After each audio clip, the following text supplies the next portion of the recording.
Vibration, terza live ufficiale. Siamo finalmente al mercoledì, sono le ore 17. Oggi siamo anche super puntuali, incredibile, cosa che non mi sarei mai aspettato.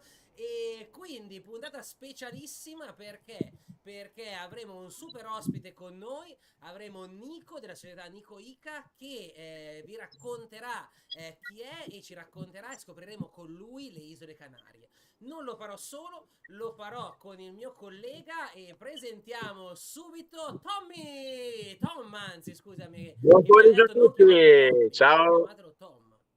Ciao Tom, ben ritrovato. grazie mille, grazie a voi. Eccoci qua, adesso siamo in piccolino perché Tom è diventato il co-conduttore, quindi siamo alla stessa dimensione. Quindi, bella Non Tom, sono come più al stai? televisore, ora siamo gomito a gomito. Molto bene, una settimana interessante, sono tornato qualche giorno in Italia per una festa, letteralmente. Quando Ryanair ti offre 40 euro ida e vuelta, insomma, non Hai si può fatto dire di bene. no, una bella festa con gli amici. Hai fatto benissimo, direi, aver vissuto questo weekend, poi viaggiare e staccare da dove si vive è sempre bello, poi tornare a casa anche.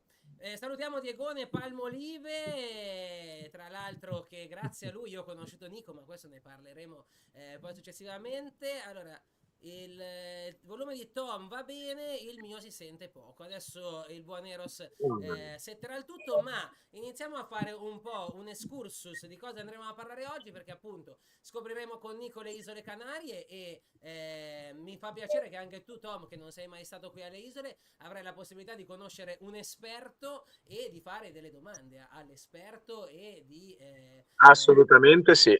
scoprire cose nuove, che secondo me è la cosa più bella di tutte. E dopodiché andremo con la cronaca positiva, abbiamo diverse notizie, diverse curiosità, come sempre non sono notizie di alcune sono notizie di cronaca, altre no. Grande Giancarlo anche, salutiamo. E poi parleremo un po' di fare le vacanze e viaggiare, ma nel senso vacanziero, nel 2025, come la si vive in questo momento. Parleremo un po' dei grandi hotel, dei villaggi, parleremo un po' delle tue experience, visto che abbiamo vissuto un po' due vite un po' diverse, due modi di vivere e viaggiare diversi, e quindi sarà bello la tua opinione, ma soprattutto anche voi in chat. Mi raccomando, se ancora non lo fate, seguite il canale, mettete like e scrivete la chat, perché così facendo anche l'algoritmo ci pimpa e noi vogliamo nuovi amici. Ciao madre, bella lì. E quindi è il momento ufficiale di presentare, anzi no, prima stavo già presentando Nico, ma no, perché mi sono già dimenticato che ringraziamo il giornale di Mercate. Tom, com'è essere sul giornale di Mercate? Guarda, non è la prima volta perché c'ero già capitato da bambino, ma quando apri, io l'ho scoperto a posteriori, ho aperto il telefono e mi è arrivata la valangata di "Oh Tom, sei il giornale, così cosa?" Con tra l'altro il dettaglino che nell'articolo mi hanno scritto bene il cognome. Sì, Nel trafiletto mi hanno messo Tommaso Beva, quindi già tutti gli amici, ti conoscono, eh? sì, Dai. la No, è stato conoscitura. bello, è stato bello. È sempre una bella, come si dice? Anzi, vi dico, mi ha fatto rendere conto di quanto il giornale di Vimercate sia ancora effettivamente seguito e abbia un appiglio forte sul territorio, perché effettivamente più di una persona, alcuni sì da Instagram, ma tanti mi hanno mandato la propria foto del giornale di Vimercate, evidenziando il fatto che appunto avevano visto di per loro dalla carta stampata la notizia. Quindi assolutamente un bel effetto, e bravi giornali di Vimercate che ci avete citato, e bravi perché avete ancora appunto, come ho detto prima, tanto appiglio sulla gente, sul locale. Quindi bene, vuol dire che state facendo un ottimo lavoro.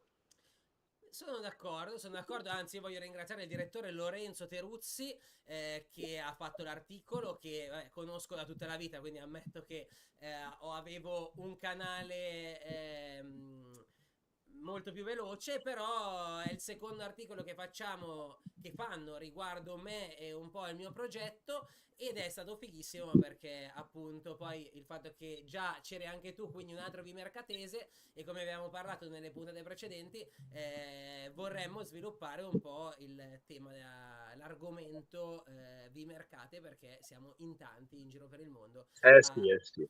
ad avere talento. Allora, Stefano non lo sento. Allora, qua tutti mi dite che non mi sentite. Allora, datemi un secondo prima di presentare Nico, che tutto funzioni, che poi quella è la live importante. Allora, ditemi se è cambiato qualcosa, si sente meglio. Dato saluto Antonio Dell'Erba, grande Anto. Salutiamo Conci Amore, che non so chi è, ma io a prescindere comunque saluto tutti e sono veramente felice che siate connessi con noi. Ditemi solo se si sente, così possiamo presentare e far partire l'ufficialità di questa live. Per cortesia, check, check, mic check, come Fabri Fibra nella Red Bull. Ok, dai, facciamo che ancora nulla, madonna. Allora, come ogni volta ci deve sempre essere dei piccoli problemi. Esatto, avevamo giusto detto, dai, guarda, tutto a posto, siamo partiti in orario. Guarda, adesso Vero, dalla regia vero, vero. letteralmente ci Ma questo è il bello spolliciano. della live. Il bello della live, che poi dopo è per quello che voglio aspettare a presentare Nico, perché poi dopo di tutto lo taglieremo e lo metteremo come video ufficiale, capito? E quindi non ha senso poi andare. Sì. Niente, tutti dicono porca miseria, ma scusa, ma perché? Allora, se faccio così si sente meglio? Teoricamente si dovrebbe sentire meglio. Però rimbomba. Ok, si sente meglio. Ottimo. Quindi, cari amici, sì, adesso mi sento come se fossi in radio. È venuto il momento, togliamo il giornale e presentiamo il nostro ospite speciale, Mister Nico! Ciao ragazzi, Aspetta, non ti si buongiorno! vede ancora, aspetta. Non mi si vede ancora. Dimmi quando mi si vede. La rifaccio. Ero sguardo G6, vai con... E questo è il bello della diretta, cioè è proprio divertente il fatto. Allora, meglio, ma non altissimo come Tom. Adesso settiamo il buon Tom. E quindi, signore e signori, è il momento di presentare Mister Nico! Sì, ci sei, vai! Buongiorno ragazzi, mi vedete adesso? Mi vedete? Buongiorno, come state? Tutto bene, grazie Nico. Guarda, sono felicissimo che tu sia qui con noi oggi, veramente per me è un onore averti qui, e sono anni ormai che diciamo che avremmo fatto questo intervento e ce l'abbiamo fatta. È vero. Quindi, Tom, se... no, saluti niente. Allora, raccontiamo, Nico, chi sei? Soprattutto, raccontaci un po' la tua vita professionale, perché di questo ci interessa, e soprattutto la tua missione di aiutare gli italiani a trasferirsi qui alle Isole Canarie.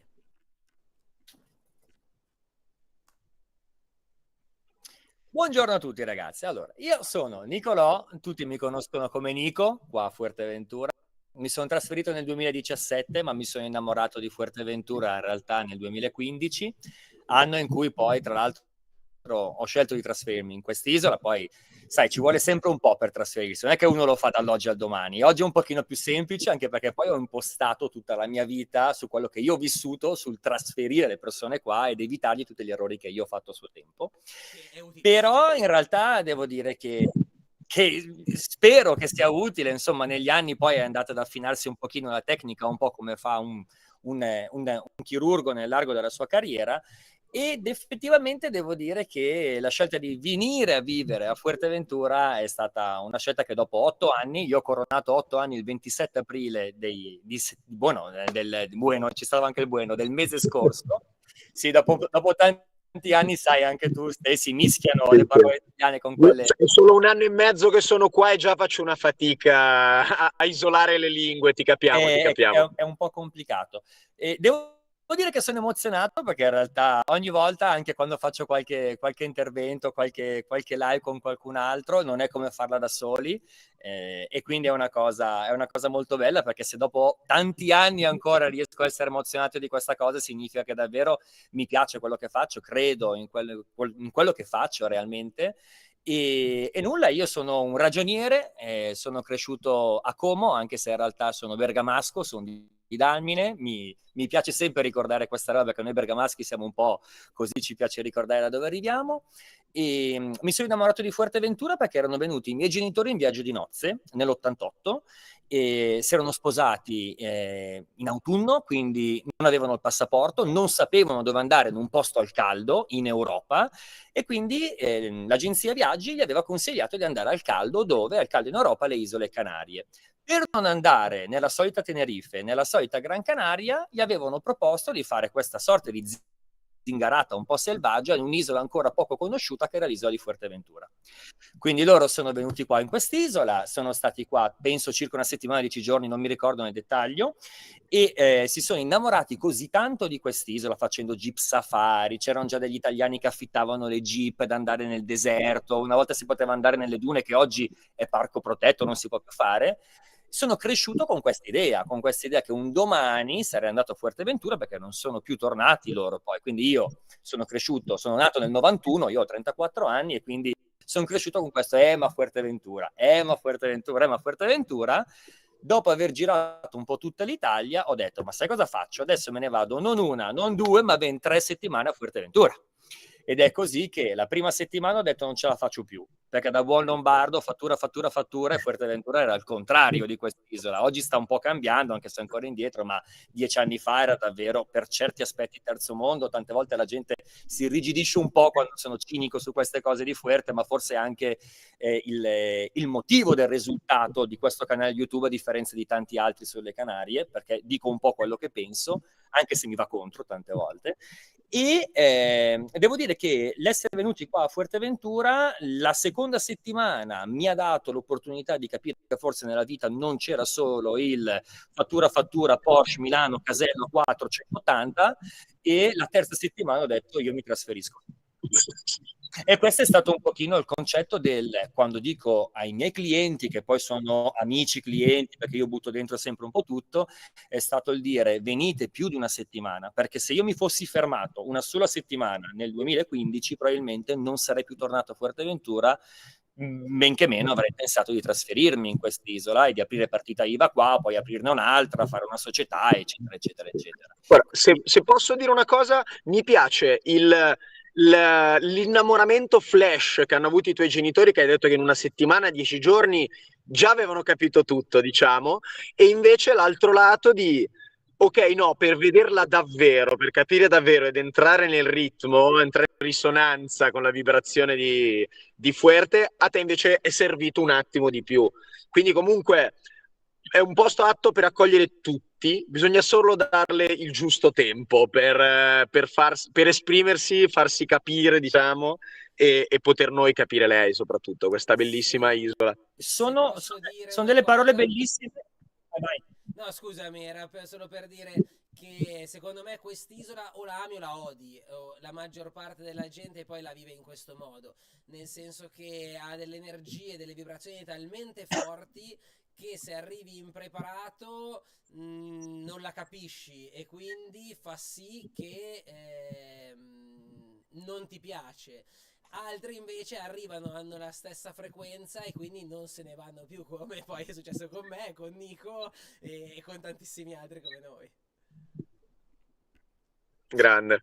L'isola, io concordo pienamente sia con quello che dice Tom, che è quello che dici tu, Ste, che ci conosciamo da tanti anni oramai, e nonostante comunque tu viva nel sud dell'isola, io viva nel nord, come quasi tutti gli italiani, quindi vivere dove vivo io è molto più facile, per esempio, poi magari nel caso entriamo anche in questo concetto che i tedeschi vanno con i tedeschi, i francesi con i francesi, gli inglesi con gli inglesi, gli italiani con gli italiani, perché ovunque vai nel mondo l'italiano fa sempre gruppo, il marocchino fa gruppo, il turco fa gruppo, l'albanese fa gruppo, cioè siamo un po' tutti così, alla fine anche noi siamo un po' tutti uguali.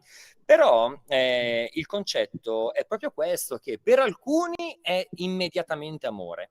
Quindi è questa valvola di sfogo, questo questa sensazione detox che ti dà Fuerteventura. Un po' tutte le 8 isole Canarie danno questa sensazione detox, ma Fuerteventura, che è considerata ancora oggi, seppur sia cambiata molto nel corso degli anni, la isla tranquilla, la isla lenta, Fuerteventura, tra l'altro non vuol dire forte vento come pensa tanta gente, l'ho detto spesso nei video, ma vuol dire grande avventura, forte avventura, grande fortuna. Insomma, ci sono diversi libri nel corso della storia che hanno cambiato un pochino il significato, ma mai per forte vento, nonostante comunque il vento sia una dominante in questa isola come in tutte le isole Canarie, come ogni isola che c'è presente nel mondo.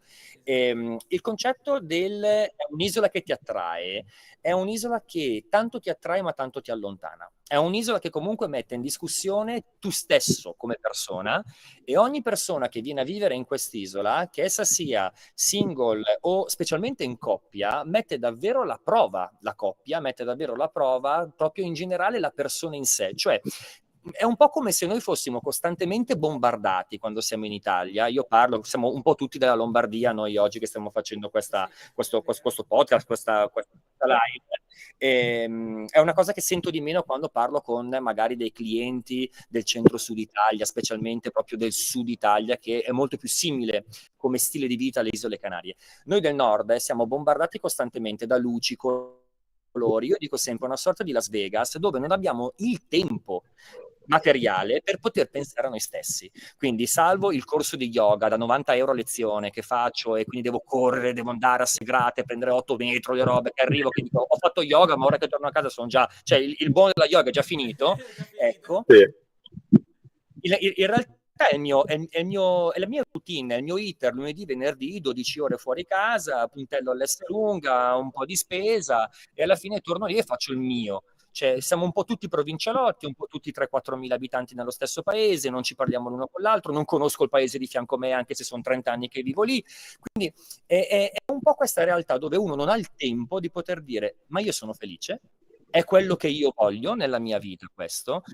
E questo è totalmente imprescindibile dal fatto che io possa avere un'eredità, possa avere papà che mi dà i soldi, possa avere un buon lavoro, possa essere in una situazione anche super agiata e agevole. Quando vieni qui invece hai tanto tempo per pensare a te stesso, per ripensare a quello che è la tua vita, per ripensare a quello che tu hai detto. Io ho fatto 40 anni dove? Cioè, ho passato tutta la mia vita dove l'ho passata, con chi l'ho passata, che cos'ho? Che cosa oggi? Sono felice di quello che ho oggi? No, non sono felice. E qui riesci a rivedere un attimo tutto il tuo storico, è un po' come se tu dovessi rivivere un pochino la tua vita nel deserto, in queste distese, in queste lande desolate a tutti gli effetti, o su uno scoglio in una spiaggia. Ricordiamoci che Fuerteventura c'ha quasi 400 km di spiagge completamente incontaminate, quindi dove tu prendi, arrivi, non c'è nessuno per chilometri, dove puoi prendere, puoi urlare al mare, puoi farti un bagno nudo, puoi fare qualsiasi cosa in quest'isola realmente. Chi vive qui ama questo, adora questo, e non può più farne a meno. Appunto lì che arriviamo ora con questa appunto droga che ti dà Fuerteventura, che ti danno le Canarie in generale, da cui io non andrei mai via, lo dico a 8 anni, cioè proprio a posteriori. È un posto dove tu sani, capito? Un posto dove tu una mattina ti svegli e dici perfetto, quest'isola ha fatto abbastanza per me, bene, ora è il momento che io me ne vada via. Per tante persone è così, per tante altre persone invece è proprio un posto dove io voglio rimanere perché non concepisco un altro stile di vita se non quello che Fuerteventura mi dà. Cioè qui siamo proprio nel discorso del discorso, sì, non stiamo parlando solo di Canarie, ma stiamo parlando di Fuerteventura, che per antonomasia è l'isola un pochino più spirituale, è l'isola un pochino più Allora, appunto aspetta, tranquilla, ti blocco un secondo perché sennò apriamo troppe parentesi, ma hai fatto un discorso perfetto, nel senso che il tuo concetto che hai raccontato è quello che racconto spesso anche io alle persone che mi chiedono delle Isole Canarie, di Fuerteventura, e quindi io so già se una persona è ideale a trasferirsi, è ideale a fare una vacanza, quale isola Canaria è più adatta a lui, e il fatto appunto che dicevi Fuerteventura è si ha veramente tanto tempo, e molte persone quando hanno tempo diventano matte, nel senso che hai il modo di dire, cioè io lo vedo, tante persone, c'è anche qualcuno che ci sta ascoltando che so che si è appena trasferito e in alcuni momenti dici ma non so cosa fare, ok? Quindi può entrare o la noia, e la noia diciamo è un'emozione che è molto difficile da gestire, oppure la paura, oppure determinate emozioni che non sono così facili. E quindi Fuerteventura è un'isola molto yin e yang. Sì. Io sono arrivato a fare Se posso mi l'aquasca, aggancio a quindi... Scusami, No, dico che per vabbè, termina. depurificarmi, quindi un'isola di depurificazione, un'isola detox, proprio era proprio per raccontare quello che Nico diceva, dare un altro peso a questo. E dimmi Tom, dici. No, l'ho vissuto uguale, letteralmente uguale, per questo mi sono ritrovato molto nelle parole di Nico. Qui non a Fuerteventura, però in un bellissimo, anzi fuori da un paesino in mezzo al bosco, in una comune di donne con galline, pecore, cani, gatti, e ho vissuto 5-6 mesi dopo una vita anch'io di fatturare, produrre, fai l'università, lavora per andare all'università, poi vai a lavoro dal lunedì al venerdì, tutta una vita così. Ho staccato la spina, mi sono messo a fare lavori manuali in mezzo alla campagna, senza essere pagato, senza pagare, come in una bolla fuori dal tempo e dallo spazio, un non luogo. E effettivamente ho vissuto tutte queste cose e ora cosa faccio? Lavoravo la mattina e dicevo e poi il pomeriggio? E ora che sono fermo, e ora che ho tempo per me, però l'opportunità di prendi tutti i cani, vai a fare una passeggiata nel bosco. Avevo un laboratorio di ceramica, dai Vali, fammi vedere, facciamo ceramica. Oppure mi sono messo lì a fare i fermentati, insomma ti dà l'occasione o di implodere, come diceva Ste, c'è gente che non è pronta per questa, se no invece puoi riuscire a trovare te stesso, puoi riuscire a trovare un po' di la vera via, smettere di essere inoltre come il milanese e prendere tempo, capire chi sei, cosa vuoi, e veramente può fare tanto tanto bene. Esatto, Concordo assolutamente con te. Se posso aggiungere, se posso aggiungere quello che dice giustamente Tommy, anche se il mio percorso è stato differente, perché io mi sono trasferito dall'Italia, dove ho detto se io vado a Fuerteventura non posso vedermi in maniera diversa se non con una partita IVA, se non con un'azienda. Bisogna anche dire che comunque io caratterialmente sono una persona che è sempre molto fedele a quello che sono i suoi dogmi, dei dogmi che sono stati tramandati dalla mia famiglia, una famiglia di imprenditori, e quindi io sapevo che venendo alle Isole Canarie non avrei mai potuto rimanere probabilmente sottotitolare, e la possibilità delle Isole Canarie è quello che tante volte, che poi questo si riflette anche in un risultato scadente, tante volte, che è quello che qui è molto più facile fare impresa. Quindi è pieno zeppo di persone che vengono da fuori, che si improvvisano e fanno impresa qua. Io nella mia fortuna, se così posso dire, perché avevo solo 26 anni quando mi sono trasferito, non avevo ancora una grande formazione, oppure non è che mi ero ero ancora duttile, mettiamola in questo modo, non ero già un pezzo di ferro solido che non si poteva più piegare come i cinquantenni che vengono qua, che hanno fatto gli idraulici per tutta la vita e oggi vogliono fare i pizzaioli.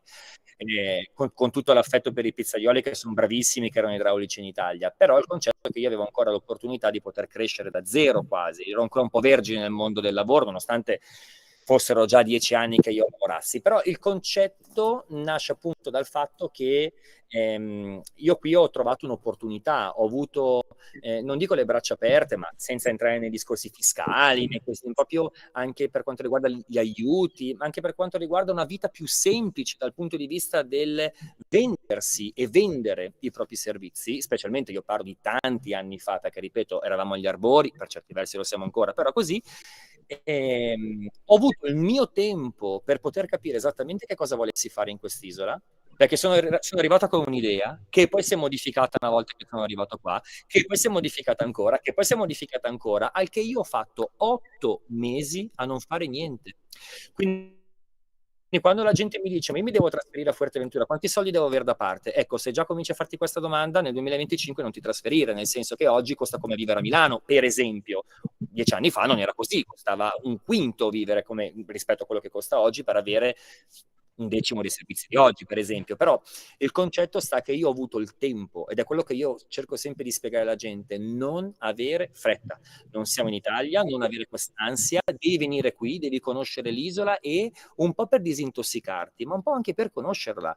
Se tu non fai almeno un 4, 5, 6, 7 mesi a guardarti attorno, a conoscere bene la lingua, a conoscere le persone, che non per forza devono essere i nativi, sfatiamo questo mito che se stai con gli italiani diventi una cattiva persona, se stai con i nativi diventi una brava persona. No, devi stare con tutti e devi stare con nessuno. Ti fai il tuo percorso, vieni qui, capisci l'isola. Una volta che tu hai capito l'isola, quello che ti può dare e soprattutto quello che non ti può dare, perché ti toglie tantissime cose l'isola di Fuerteventura rispetto al paesello che abbiamo in Italia.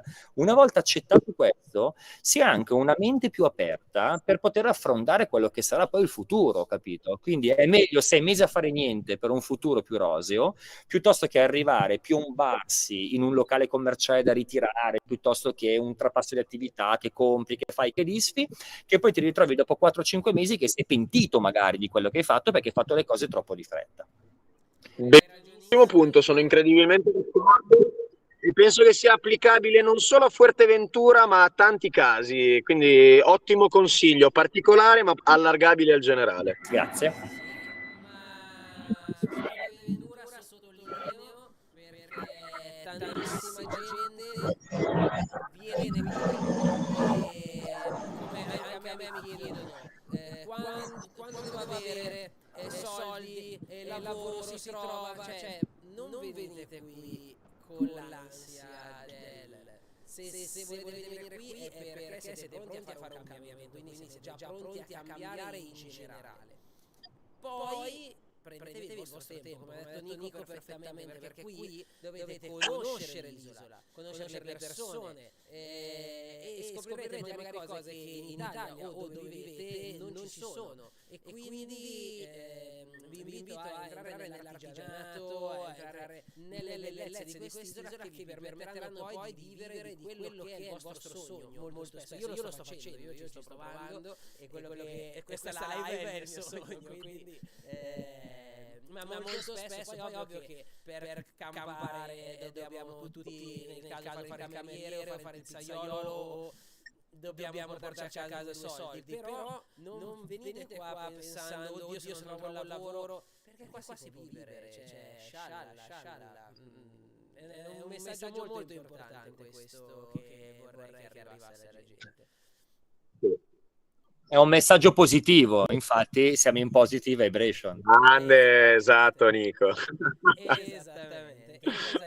Ma senti Nico, raccontaci un po' il tuo punto di vista sulle 8 isole canali. Abbiamo parlato di Fuerte, ma la diversità delle 8 isole, anche per i nostri amici che magari non sono mai stati alle Canarie, e non so, qualche peculiarità tua, e poi Tom, se tu vuoi fare qualche domanda, giustamente, visto che non sei mai stato sulle isole. No, guarda, me l'hai proprio rubata la domanda, nel senso che io poi non sapevo neanche quante fossero, lo sto scoprendo un po' adesso e vedo che però sia tu Stefano che adesso Nico mettete molta enfasi nel sì sono le Canarie, però quest'isola fa questo, quella è l'isola calma, quella è l'isola dove così, quella è dove cos'ha. Quindi in realtà sono molto curioso e lascerei assolutamente la parola per le spiegazioni. Allora, le isole Canarie sono diventate da pochi anni 8, lo stavamo dicendo prima dietro le quinte mentre ci stavamo preparando per questa diretta. Ufficialmente sono sempre state 7, quindi partendo dalla costa est, intendiamo quindi dalla parte del Marocco. Noi siamo Fuerteventura a 98 km nel suo punto più vicino, al faro dell'Entayada, poco sopra Gran Tarajal, Las Playitas, la zona più vicina al Marocco, alle coste appunto marocchine, anche se deserto da Mauritania, però fa comunque sotto Marocco. Abbiamo Lanzarote, Fuerteventura, Gran Canaria, e poi è come se terminasse questa sorta di diciamo repubblica, che è la Repubblica dell'Est, che siamo noi, capeggiati dalla Palmas di Gran Canaria, e poi abbiamo un po' la Repubblica di Ovest, che è capeggiata da Tenerife, con Santa Cruz de Tenerife, con le 3 isolotte, El Hierro, La Palma e La Gomera. C'è un'ottava isola, che questa è diventata famosa, scusatemi, c'è un turista che sta arrivando con l'aereo in questo momento sopra di me, magari si sente, un'ottava isola che è la Graziosa. È un'isola che è diventata molto famosa, specialmente a livello proprio turistico, proprio negli ultimi anni, al punto tale che finalmente è stata contemplata come vera e propria isola da aggiungere, da añadir, come si direbbe in spagnolo, alle 7 isole Canarie. Quindi oggi definiamo proprio l'arcipelago delle isole Canarie come 8 vere isole. Ogni isola è completamente differente l'una dall'altra, diciamo che chiaramente le isole di est, tra cui Fuerteventura, sono tutte molto simili, quindi hanno la peculiarità di essere deserte, hanno la peculiarità di avere poche piogge. Fuerteventura, anche se stanno aumentando le piogge negli ultimi anni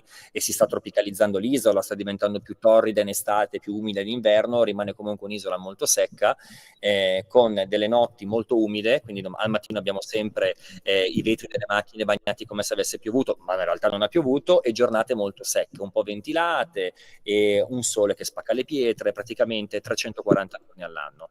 Si dice che a Fuerteventura puoi fare il bagno tutto l'anno, realmente è vero, anche se l'Oceano Atlantico non è proprio così caldo, noi mediterranei siamo abituati a temperature sicuramente ben più calde, però quando ci si abitua a fare il bagno nell'acqua a 20 gradi, 18, 19, 20, con picchi da 24 nel periodo di settembre-ottobre, che è il momento più caldo dell'anno, si riesce comunque a fare davvero un bagno tutto l'anno. Effettivamente io faccio gli anni 5 gennaio e ho sempre fatto il bagno al mio compleanno qua senza alcun problema. Poi magari il giorno dopo un po' di raffreddore c'è, però te lo metti in saccoccia e fa parte, esatto, e fa parte del gioco. Lo metti già preventivo. Esatto, lo metti a preventivo. Dicevo, Lanzarote e Fuerteventura sono isole molto semplici, anche se Lanzarote è un'isola molto più giovane.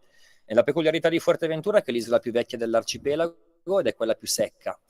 A tutti gli effetti, è proprio molto simile alla Graziosa, è molto secca, poche piante, tutto quel poco verde che c'è o se lo mangiano le capre o viene protetto dall'uomo con oppure piante velenose che le capre non mangiano, oppure con delle riserve o nelle città dove le capre non arrivano. Ricordiamoci che Fuerteventura, ad esempio Puerto del Rosario, che è la sua capitale, ogni isola la sua capitale, si chiamava Puerto Cabras perché era il porto delle capre. Arrivavano le navi mercantili, lasciavano giù la merce a Fuerteventura e loro compravano le capre. Il simbolo di Fuerteventura per l'appunto una capra, è l'Isla Majorera. Il Majorero, il nativo di Fuerteventura, non è un pescatore, qui non si mangia bene il pesce, qui si mangia bene la carne di capra, i formaggi di capra, nonostante siamo in un'isola. Ripeto, ogni isola ha le sue peculiarità. Lanzarote è un'isola molto più chic, è una Fuerteventura che magari io dico sempre, una Fuerteventura con il mignolo alzato, perché è un pochino più bellina. C'è stata tanto l'influenza di César Manrique, che è stato un artista, è stato un architetto, che ne continuano a parlare, ne parlano un po' come se fosse una sorta di dio umano che è esistito a Lanzarote, e lo hanno messo praticamente ovunque all'interno di quello che è la politica anche di questa isola, perché è diventato anche un politico a suo tempo. Poi quando è venuto a mancare, se non ricordo mai, nell'anno 92, lo hanno esaltato ancora di più, e quindi adesso tutta l'isola è un piccolo presepe, sembra Nazareth inteso proprio a tutti gli effetti. Cioè, se io immagino un presepe vedo Lanzarote. È un posto tanto chic, tanto di inglesi, si arriva a 8-9 mila, 10.000 euro al metro quadrato per una casa oggi, quindi è praticamente insostenibile per la maggior parte dei portafogli medi della borghesia, della poca borghesia che rimane in Europa, specialmente nel sud Europa. Poi andiamo su Gran Canaria e Tenerife, che sono le due vere province, che sono le vere e proprie province del governo delle Isole Canarie, e sono abitate praticamente dall'85% degli abitanti totali delle Isole Canarie. Quindi noi abbiamo circa 800.000 abitanti a Gran Canaria e circa 1 milione di abitanti a Tenerife. Tenerife è l'isola più grande dell'arcipelago, ed essendo la più grande dell'arcipelago è quella che può ospitare più persone. Più noi andiamo verso ovest, più ci sono piogge, diminuiscono i venti, ed è più un ambiente, diciamo, equatoriale, quindi abbiamo la possibilità di poter vedere magari delle bellissime palme, possiamo vedere dei giardini meravigliosi con delle piante proprio, anche se non autoctone, magari argentine, venezuelane, insomma tutte del Sud America portate, perché il clima è molto simile, con questo clima temperato ma delle piogge ricorrenti, specialmente nel centro-nord, nelle isole e nell'entroterra. Questa cosa causa? Causa che noi passiamo da avere la neve, per esempio, a Tenerife, sul Teide, che è la montagna più alta di Spagna, con 4.000, circa 200 metri di altitudine, che è la montagna appunto più alta di Spagna, passiamo da lì, dalla neve, a essere in spiaggia a prendere il sole con 32 gradi a Playa de los Cristianos, che è per antonomasia la spiaggia degli italiani delle Isole Canarie, nell'arco di 40 minuti di macchina, per intenderci.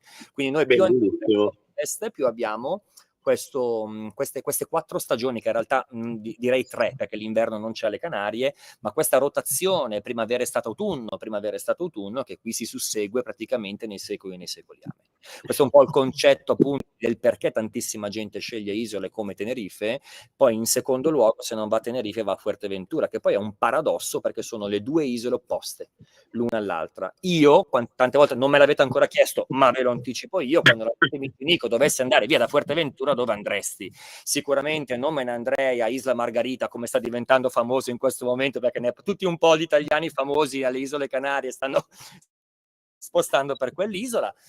Io non andrei sicuramente lì, non uscirei dall'Europa per 1 milione di motivi, non entriamo in live oggi su questo, ma ho 1 milione di motivi perché non uscirei da una Europa che tante volte non è neanche la mamma che tutti vorremmo avere, perché non lo è per certi versi, ma per molti altri direi dove vado a Tenerife.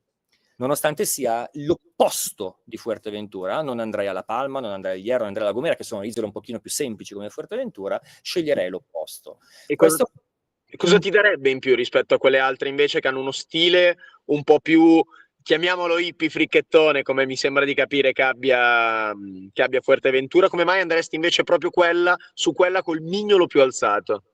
Allora, partendo dal presupposto che Tenerife non è quella col mignolo più alzato. No, che era Lanzarote, vero. Esatto, ma è l'isola che è quella più completa, tutto arriva prima. Ok. Tutto parte da Tenerife e poi segue con Gran Canaria. Gran Canaria è fondamentalmente l'industria delle Isole Canarie, quindi dove ci sono i magazzini, dove ci sono tutte le parti di trasformazione della materia prima. Faccio sempre l'esempio della Coca-Cola. Noi sì produciamo una Coca-Cola alle Isole Canarie, la produciamo a Gran Canaria, arriva lo sciroppo, viene poi mischiato con l'acqua gassata e viene poi venduta la Coca-Cola delle Isole Canarie. Perfetto, quindi Gran Canaria io la vedo un po' in questo modo. Ha tutti i difetti di Lanzarote e Fuerteventura, quindi arida, al contempo ha lo stress di Tenerife, che non me ne vogliono gli amici di Gran Canaria, perché io adoro Gran Canaria. Tra l'altro io sono un grande appassionato di macchine, nel mio parco auto ho un BMW, non c'è BMW a Fuerteventura, vi faccio un esempio stupido, non c'è neanche a Lanzarote.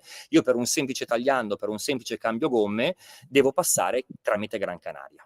Quindi nel mio caso io vado spesso a Gran Canaria, la conosco molto bene, ho dei collaboratori a Gran Canaria e devo dire che è un'isola che mi piace molto, ma se devo fare una scaletta sicuramente metto Fuerteventura al primo posto e subito dietro Tenerife, perché nel suo essere impegnativa Tenerife, perché c'è un traffico che è esattamente come quello di Milano, come quello di Napoli, come quello di Roma, riesce ad essere al contempo un'isola che ti può dare tutto. E nella mia realtà, di una famiglia comunque giovane, di un ragazzo giovane con 3+1 figli, eccetera, mi trovo in una situazione dove, se dovessi pensare a una vita più completa, sicuramente in una realtà dove Fuerteventura è magari un po' limitante, non nella mia situazione, perché io ho un business avviato, ho diverse attività che ho in marcia, quindi nella mia situazione mi andrebbe bene anche stare in un posto dove non c'è niente, perché è brutto da dire, però in una realtà come Fuerteventura, dove tante volte gli stipendi sono un pochino più bassi, è più difficile trovare una casa, è difficile rimanere qui, chi non ha un portafoglio con sé alle spalle, magari gli è più facile vivere in un'isola strutturata, in una grande città,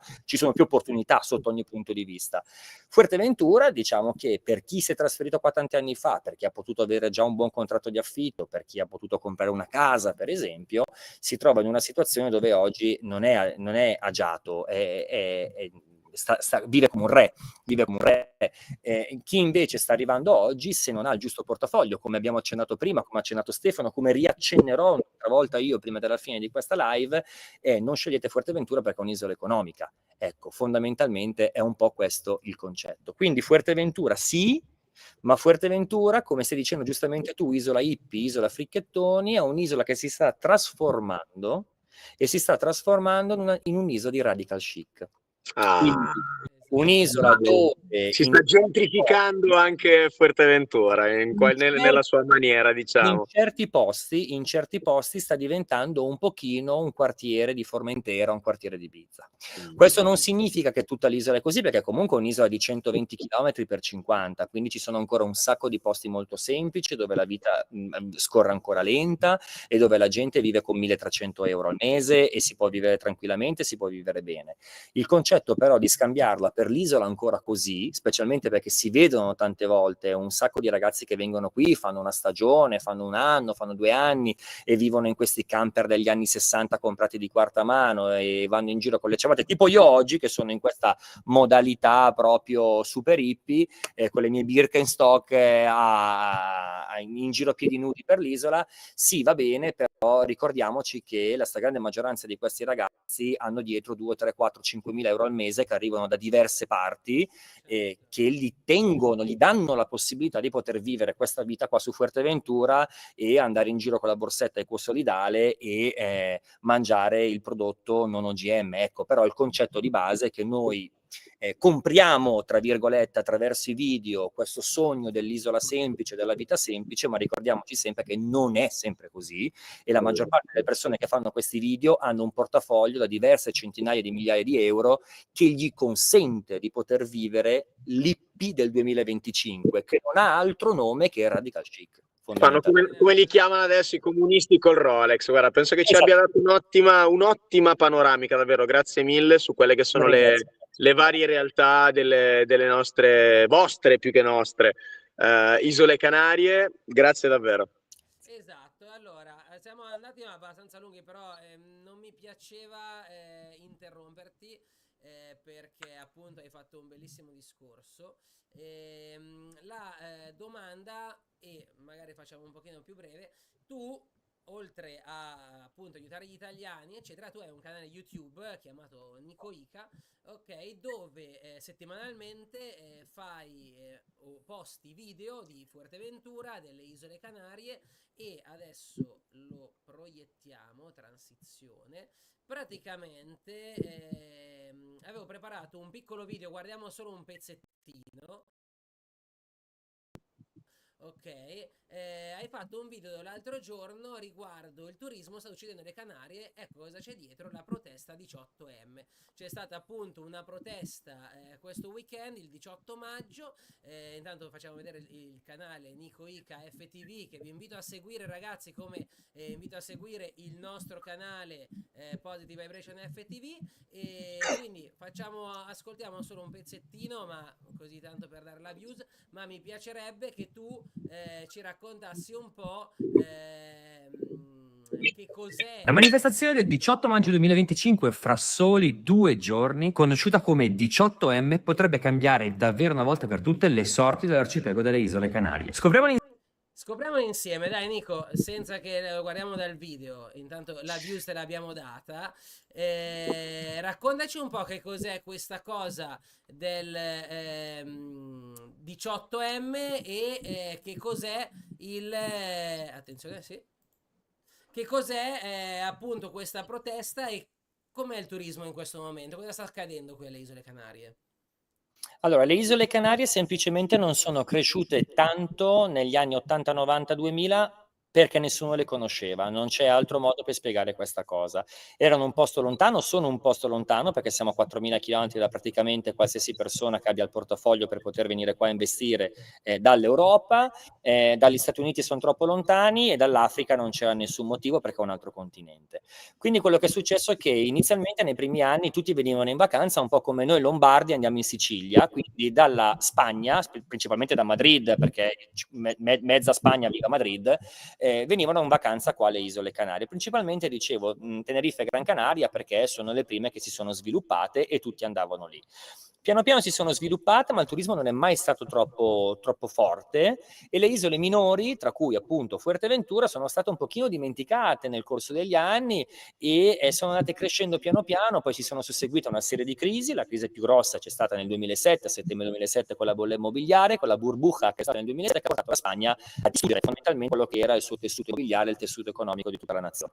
Questo ha portato poi nel 2014, con i prezzi più bassi in assoluto in tutta Spagna di case, che si comprava anche a 200-250 euro al metro quadrato, case che oggi costano 200.000 euro si trovavano a 35-40.000 euro, e ci sono stati italiani principalmente pionieri nelle isole di Fuerteventura e Tenerife che hanno colto l'occasione di comprare case davvero sociali. Quindi noi abbiamo un sacco di italiani che con circa 200.000 euro di budget sono multimilionari, che vivono alle isole Canarie, quindi hanno rivenduto, alcuni tengono, e queste persone hanno chiamato altre persone. Il sogno tunisino, il sogno della Isola Margherita in Venezuela, stanno dicendo adesso delle case con 60 euro di appartamenti, c'era qua le isole, senza dover uscire dall'Europa, prendendo i tuoi euro, prendi un conto corrente bancario, non c'è controlli come ci sono adesso, quindi tu pagavi 50.000 in contanti, sistemavi anche questi 50.000 che in Italia non potevi più farlo. Era un momento storico in cui potevi insomma sistemarti per sempre con davvero pochi soldi. Questo ha chiamato gente, ha chiamato investitori, ha chiamato curiosi, ha chiamato turisti, e negli anni si sono andati strutturando sempre più le case vacanza in questo arcipelago. Alle isole Canarie non si costruiscono hotel da 30 anni, ci sono pochi hotel una volta ogni tanto che vengono creati, e i attuali turisti, teniamo conto che Fuerteventura c'è circa 140 abitanti lordi, per lordi si intende non pochi, ma si intende censiti l'isola, ma in realtà siamo meno della metà, quelli che siamo fissi qua tutto l'anno, davvero che non abbiamo un motivo fiscale per poter risiedere qui, abbiamo oltre 2 milioni e mezzo di turisti all'anno. Questo significa che abbiamo di turismo 7-8 milioni di passeggeri che vanno avanti e tornano lì, c'è una roba pazzesca. Ho dato oggi che le Canarie hanno ospitato più di Brasile e un altro stato gigante come turismo, che appunto sono 8 isole veramente piccole, e paragonare a degli stati così grossi proprio capire quanto sono, non voglio dare parole, la dimensione dell'attrattiva che esercitano le Canarie, perché è forte, è forte. È impressionante comunque. Se pensi che sono 8 scogli davvero nell'Atlantico, e salvo il clima che è sempre molto temperato, ma mai troppo caldo, e il mare non è neanche così caldo, oltre a Fuerteventura le spiagge sono quasi tutte nere, sono quasi tutte un po' tristi, nel senso tristi per intendere come il Adriatico,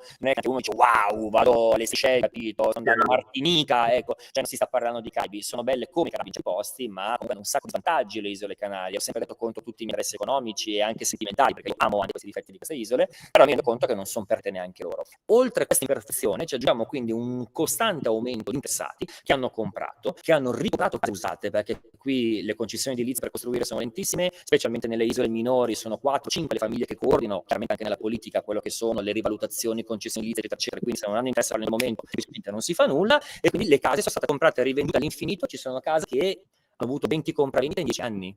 Ogni 6 mesi venivano comprate tutte le volte, caricandoci sopra le imposte, caricandoci sopra un piccolo guadagno, e si è passati anche, ripeto, a 5.000-6.000 euro al metro, anche in realtà come Coralejo nel nord di Fuerteventura, dove lo stipendio medio è 1.000 euro al mese. Queste case, aumentando i costi di acquisto, la gente che li prende per investimento, vanno ad essere affittate a un prezzo più alto, specialmente per chi vuole venire qui a vivere. Quindi si passa da affitti da 300 euro al mese a 1.200-1.300 euro al mese. Questo ha reso in difficoltà chi vuole vivere qui, ma paradossalmente la casa vacanza si sta guadagnando di meno oggi come casa vacanza rispetto a 10 anni fa. Ossia, io che sono proprietario di case vacanza dal 2017 a Fuerteventura, guadagnavo di più nel 2017 che oggi, con lo stesso identico immobile. Questo significa che oggi, essendoci più offerta che domanda, e la domanda l'abbiamo appena visto, si parla di milioni di turisti, quindi ci sono più case, comunque più case disponibili solo a turisti e non a residenti, perché è il problema, il patatrac che ci può raccontare poi Stefano. Dall'altra parte abbiamo un problema proprio di base, che ci sono tutte queste case vacanza che per essere riempite bisogna abbassare costantemente i prezzi. Quindi per venire in vacanza oggi a Fuerteventura puoi spendere 200 euro a settimana, ed è un paradosso ma è così, ma per andare a vivere nella stessa casa il proprietario a meno di 1.000 euro al mese non te la dà. Cioè quindi guadagnerebbe di più mettendola a lungo termine che metterla a vacanza, ma preferisce metterla a vacanza per la questione occupazione, eccetera, eccetera, eccetera. Io so che entro in 1000 discorsi, ma vi do dei punti di riflessione, poi ci ragionate tra voi. La questione turismo, per arrivare al nocciolo del discorso, la questione turismo è andata aumentando talmente tanto, ma talmente tanto, e questo malcontento da parte del cittadino, anche tante volte nativo, che non ha una casa ereditata, piuttosto che non avendo accesso alla casa nuova, non avendo accesso a case popolari, perché qua si chiamano VPO, che sono le viviendas de protecciones oficiales, che il governo non fa, non avendo accesso a case economiche, perché loro erano abituati a comprare a 40.000, oggi si ritrovano case da 200.000 e in un edificio di solo italiani, e ci sono solo la famiglia Mendes che vorrebbe viverci dentro, ma su tutti gli italiani non vuole vivere in mezzo agli italiani, quindi non sanno neanche più loro dove andare. Hanno creato una manifestazione dando un po' colpa a tutto questo sistema dove il governo delle isole Canarie li ha abbandonati fondamentalmente, dove non ci date viviendas asequibles, quindi non ci date case economiche, non ci date una priorità a noi nativi, non ci date un limite al turismo, perché queste isole non possono stare tutti questi turisti, non date un limite a tutti gli stranieri che vengono a vivere qui. Quindi qui non stiamo parlando di europei, non parliamo di italiani, tedeschi, che siamo quelli che praticamente teniamo in piedi questo tessuto canario da 10 anni, ma parliamo di sudamericani che sono tantissimi, colombiani, venezuelani, argentini, stanno riempiendo queste isole, principalmente appunto questi tre paesi. Teniamo che sono tre paesi complicati e l'Argentina e il Venezuela stanno vivendo una realtà molto difficile, e quindi loro fanno paese in Europa, sicuro, stessa lingua mia e con un clima molto simile e con uno stile di vita molto simile a quello sudamericano, dove vanno le Canarie. Quindi noi abbiamo una serie di persone, senza che diciamo tante volte tempo fa, che non sanno dove andare a vivere, non hanno i papelli, non hanno i documenti, non sanno, e queste persone complicano anche tutto il sistema delle isole Canarie, il sistema che è quello un sistema isolano comunque, quindi anche le prefetture, la polizia, piuttosto che è tutto limitato, perché non sono cresciuta la crescita di questo arcipelago. I privati che stanno buttando dentro turiste forte, perché chiaramente hanno investito 200 euro e vogliono guadagnare soldi, non più perché hanno investito 15, ora devono venire tanti, quindi dentro fuori, l'isola che si struttura, le isole che si strutturano, e la gente si trova in una situazione di panico, perché quello che noi stiamo portando 200 anni di Europa nell'arco di 10 anni.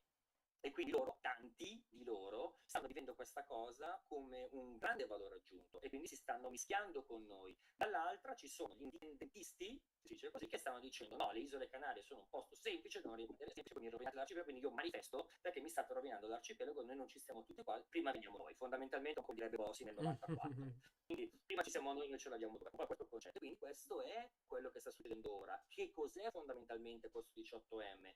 Un modo per dividere la popolazione locale con la popolazione residente straniera, con il turista che in realtà non c'entra niente, che anzi andrebbe ringraziato che viene qui e che tiene in piedi tutto, perché l'industria turistica, poi concludo, è il 35% del PIL di tutto l'arcipelago. L'industria turistica, che di rimando è il restante 50% di tutto quello che sono i ristoranti, di quello che sono i bar, i servizi, le gite, i tour, eccetera, i noleggi, tutto quello che c'è, è tutto di rimando all'industria turistica. Se tu mi fermi l'industria turistica alle Isole Canarie, tu distruggi l'85% di quel che è il prodotto interno lordo che produce questo arcipelago, che nonostante questo prodotto interno lordo generato dal turismo, è costantemente alla necessità di dover richiedere fondi europei per ogni scemata. E finché c'è l'Europa, e tanto loro sono indipendentisti, non vogliono l'Europa, ma finché c'è l'Europa che passa i soldi alle Isole Canarie, tutto si tiene in piedi. Quindi un sistema sanitario di livello altissimo rispetto a dove siamo, un sistema scolastico di livello altissimo rispetto a dove siamo, e un welfare in generale, perché qua c'è l'aiutino, la paghita, come chiamiamo noi qua, la paghita, l'aiutino, il reddito di cittadinanza, insomma, c'è per tutti, per ogni occasione, per ogni roba, e questo porta la gente a vivere una vita molto tranquilla e a figliare. Infatti qua tutti fanno tanti figli, vivono tranquilli, l'importante è avere la birra in frigo, il pacchetto di sigarette in tasca. È brutto da dire, l'ho voluto riassumere in minor tempo possibile, ma la manifestazione è questa: vogliamo tornare a essere tranquilli perché le Isole Canarie si stanno trasformando in quello che è l'Europa e noi non vogliamo quello che sta diventando l'Europa, vogliamo vivere tranquilli senza tutto questo turismo e avere una casa per noi economica. Suona un po' di moglie ubriaca e botte piene effettivamente, però non di meno allora non si ha diritto, diciamo, a far valere la propria voce. No, sono pienamente d'accordo e quello del turismo sì è un problema, effettivamente secondo me andrebbero sviluppate in modo diverso, perché appunto queste proteste non vanno a creare un senso di ok, cambiamo le cose, ma è solo per muovere e creare problemi. Io credo veramente che invece se si iniziassero delle politiche turistiche molto più adatte e a creare, ecco, il progetto Positive Migration vuole far scoprire le Isole Canarie anche per attrarre un pubblico turista più consapevole di quello che va a vedere, va a vivere e va a conoscere. Ecco perché adesso da 2 settimane sarò a Tenerife e farò la live da Tenerife, quindi ovviamente il tema sarà in quest'isola, ma mi è piaciuto tantissimo il tuo intervento, che hai raccontato un po' tutte le varie isole, perché ragazzi, prima di prenotare un viaggio io consiglio sempre almeno andate a guardare dove andate, perché c'è un miliardo di persone che sono andate a Costa Calma, dove stiamo trasmettendo, che pensavano che fosse il posto con poco vento, perché l'agenzia disse vai a Costa Calma, c'è poco vento, dove a Costa Calma c'è il campionato del mondo di windsurf e kitesurf, quindi è lo sport del vento, quindi non può esserci vento. Questo è un esempio che faccio sempre, che mi è rimasto impresso, è proprio per dare una sorta di educazione su venire qua, rispettate questo posto e vivetevelo come sono le Canarie. Quindi entrate nel flow, andate a conoscere il Macorero o il Coquero, c'è la gente del posto di ogni isola, ma anche la gente che vive nell'isola e che deve consigli a loro, e non tanto a chi non sa niente e dice cosa a casa. Non è chi vuole viaggiare, ma chi viene l'ha già fatto e lo sta facendo vedere, insomma. Esattissimo. Io allora siamo andati oltre ogni orario, perché se no dovremmo concludere la live. Ti prendo ogni responsabilità. No, ma guarda, L'abbiamo lasciato fare esatto. proprio a mano larga, eravamo per ascoltare e prendere appunti, quindi anzi, grazie mille dei tuoi interventi, attraverso. Esatto, Nico, cioè, infatti ti volevo fermare, cioè, non ti volevo fermare, ma perché era veramente tanto interessante quello che stavi dicendo ed è materiale preziosissimo e quindi ho detto, preferisco magari tagliare altro, ma il tuo intervento che non è che lo possiamo avere ogni giorno, era meglio lasciarlo andare. Quindi spero che anche il pubblico, nonostante abbiamo avuto, cioè abbiamo, mi sa, dei problemi con internet, ma credo che sia un po' anche Movistar che sta... Oddio. Che sta dando un po' ancora problemi perché non lo so, sta facendo un po' di problemi, ma fa niente. Tanto abbiamo tutto registrato, quindi poi il video lo possiamo rimaneggiare e riguardare noi. E direi, Nico, salutiamo visto che sono già le 18. Grazie mille. Grazie mille interventi. Grazie, è stato bellissimo, grazie per avermi insomma invitato a questa bellissima trasmissione. Come si dice qui che il tavolo è tanta mucha mierda, come si dice qua, quindi che funzioni tanto, che la positive vibration davvero funzioni, un po' come la buona vibra di appunto il canale che io porto da tanti anni cercando di far conoscere con tutti i limiti che hanno, ma condividendole sempre anche nel punto di forza. E spero di potervi vedere presto. Sono d'accordo e anche io tantissimo e spero che riuscimo a costruire comunque un progetto insieme, un format, bravissimo, bravo, hai preso la parola. Una collaborazione fissa. Sarebbe perfetto, Nico. Io guarda, speravo che arrivassimo alla fine di questa puntata dicendo questo, quindi abbiamo raggiunto l'obiettivo. Assolutamente sì, con molto piacere e davvero bravo perché per Petri da tanti anni sempre sei costante, capito? Non è la curva della determinazione che poi scende, spesso nelle mie conseguenze, è appunto la costanza, piccoli cerchi, piccole bobbette e sei stato costante per tanti anni e ti meriti davvero il successo che sei bravo. Grazie mille Nico, davvero sei gentilissimo e ti dico, questo progetto l'ho rifatto, riniziato, ma questa volta credo che siamo sulla giusta lunghezza d'onda con anche Tom che ringrazio tantissimo. Bravissimo anche Tom, bravo anche da dietro le quinte, è stato simpaticissimo prima, bravo davvero. Esatto, il grande Eros. Per tutto. Devo dire grazie a Stefano, a Eros assolutamente che in silenzio e in sordina dietro di noi, anche a te comunque avete una realtà veramente bella e per me anche essere salito sul carrozzone, già capito, le bandiere della vittoria per me è facilissimo, diciamo, però davvero bravo Stefano, tutti dietro Positive Vibration perché avete creato una realtà veramente molto bella, è un onore nonché un enorme piacere poter essere entrato a farne parte ancora un po' con i piedi leggeri perché ancora non lo sento mio nonostante gli stia già da un blocco di... Ti eri bloccato. No, comunque grazie Tom davvero anche le tue parole. E no, quello che voglio dire è che appunto siamo alla terza live e tutto lo dobbiamo macinare bene. Tra l'altro settimana prossima saremo live dal centro giovanile di Puerto Rosario e quindi vengo io a Puerto. Ok, perché abbiamo appunto una sorta di accordo, parleremo del ballo di Teffia, del giorno delle Canarie, visto che il 30 di maggio è il giorno delle Canarie e ci saranno degli ospiti che verranno appunto lì al centro e sarà una puntata ulteriormente diversa e quindi stiamo costruendo piccoli format che poi sono certo che inizieranno a entrare nella testa della gente, nel cuore della gente soprattutto. Sì, senz'altro. Quindi, allora, Tom, allora. a te Nico, grazie. Ciao, Nico. Grazie Ragazzi, mille. Buona serata e buon lavoro a tutti. Grazie mille. Ciao Nico. Ti saluta anche Diego e tutta la chat. Ok, allora, Tom. Allora, adesso lui è uscito e ci esce tutto. Allora, questo è il problema di Meet, si vede anche Eros nel piccolo. Allora, Tom, evitiamo, cioè, concludiamo qua, perché abbiamo comunque problemi. Sì, dai, oggi ce la siamo goduta così, l'abbiamo giostrata, abbiamo voluto dare più tempo a questi bei discorsi che facevamo in generale sulle Canarie, non ci siamo entrati nelle positive, nelle nostre, però insomma abbiamo imparato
tanto, abbiamo sfruttato al meglio l'ospite che avevamo oggi.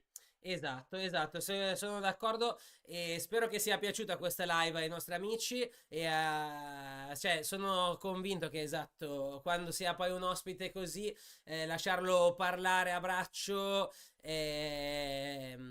fa parte delle positive vibration, però ovviamente adesso piano piano dobbiamo riuscire a settare il modo che non sforiamo i tempi. Però è stato veramente piacevole e spero che vi sia piaciuto questo personaggio perché secondo me ha tanto da dire e il messaggio di Positive Vibration è dar voce a chi ha tanto da dire. Vi ricordo, seguite il canale se ancora non lo fate, mettete like al video e condividetelo con tutti i vostri amici. Allora, mettiamo la sigla finale, anche se purtroppo si è disunito tutta la parte di Meet, ma noi la dobbiamo ascoltare. Ah no, l'ha rifatta Eros, attenzione. Vediamo se... Oppa. Attenzione, guarda che... No, ma più o meno. Tom, ti saluto intanto, grazie mille per essere stato... Ciao pubblico, ciao Eros. Un bacio Comunque, a tutti. comunque, scusa, vedi che questa cosa mi fa pensare che servono più live. Quindi serviranno più spazi, perché la gente ha voglia di parlare, avete visto quanto? E quindi ci servono più spazi live e gli appuntamenti. Sono molto d'accordo. Così che avremo il nostro ospite e il nostro momento di parola. Vedete che tutto poi si scopre vivendo e facendo. È vero, è vero, è vero. Dai, Perché sigla. tra me e Fred è già un'intesa diversa, mentre l'ospite è sempre un po' un pesce diverso nel nostro stagno. Sono Quindi d'accordo. se riusciamo a trovare io e te la nostra intesa al nostro momento, riusciamo anche e impostiamo meglio tutta l'attenzione all'ospite quando c'è l'ospite. Quindi secondo Esatto. me... E amici della chat, consigli, dateci consigli, visto che comunque stiamo parlando vis-à-vis e aspettiamo i vostri consigli, le vostre critiche perché comunque siamo un gruppo di ragazze che ci stanno provando. Tra l'altro veramente oggi tutti che eravamo a pochissimi chilometri di distanza di origine